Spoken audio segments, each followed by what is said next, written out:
Pourquoi avons-nous cette sensation que notre travail en développement personnel ne s'arrêtera jamais? Tout simplement parce que c'est la réalité.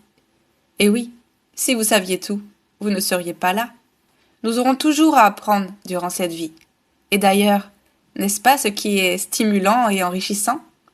Notre corps se développe et change de notre naissance jusqu'à notre mort. Il en est de même pour le reste de notre personne, notre état d'esprit et notre état d'âme. Tout est en continuel changement et évolution, car nous sommes ici, sur Terre, pour vivre cela, pour expérimenter, pour apprendre, pour grandir, pour ascensionner, pour transcender. Cependant, je comprends le découragement que vous pouvez avoir face à l'ascension de cette montagne infinie dont on ne voit jamais le bout. Mais le but n'est pas de voir le bout. Le but est de profiter de chaque instant du voyage, de chaque sensation, de chaque épreuve, de chaque rencontre.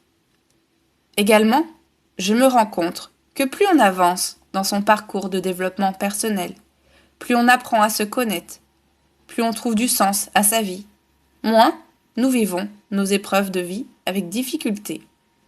D'où l'intérêt, je pense, d'entamer ce chemin vers la connaissance de soi. Des défis, des challenges, des expériences douloureuses, nous en rencontrerons toujours sur notre parcours. Car la vie est ainsi faite. Elle oscille d'un côté vers un autre. D'un coup, notre vie est calme et paisible. D'un coup, notre vie est tourmentée et électrique. Il est impossible d'avoir une vie totalement et continuellement sereine et heureuse. Regardez la nature. Parfois, il y a du soleil, parfois il pleut, parfois il y a du vent. Regardez l'eau. Parfois elle est calme, parfois elle est agitée. Regardez les arbres. Parfois ils sont fleuris, parfois ils sont remplis de feuilles, parfois ils sont dénudés. Rien n'est statique, ni même notre vie.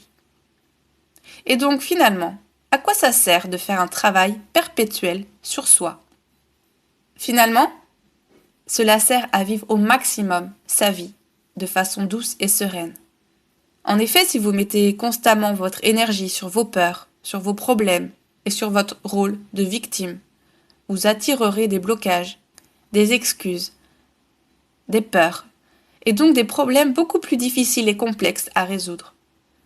Alors que si vous mettez votre énergie sur l'amour, sur la résolution de vos problèmes et sur votre rôle de souverain, de souveraine, vous attirerez finalement des idées innovantes, des solutions créatives et donc une libération beaucoup plus rapide et en profondeur de vos problèmes. Et tout l'intérêt est là.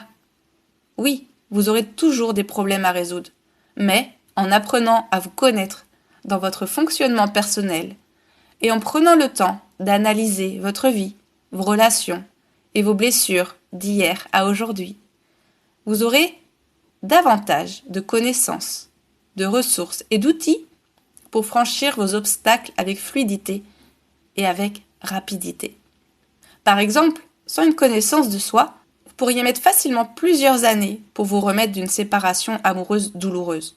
Alors qu'avec un travail sur vous, une connaissance de vous-même, vous pourriez vous en remettre en seulement quelques mois, voire encore moins.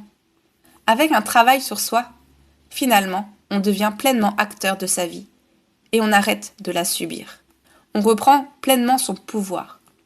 Je dirais pour conclure et répondre simplement à ces questionnements que l'intérêt, finalement, d'un travail de développement personnel est donc de pouvoir développer ses capacités de résolution de problèmes afin de les résoudre en profondeur avec beaucoup plus de rapidité et de facilité et ainsi vivre une vie plus douce, sereine et dans l'amour.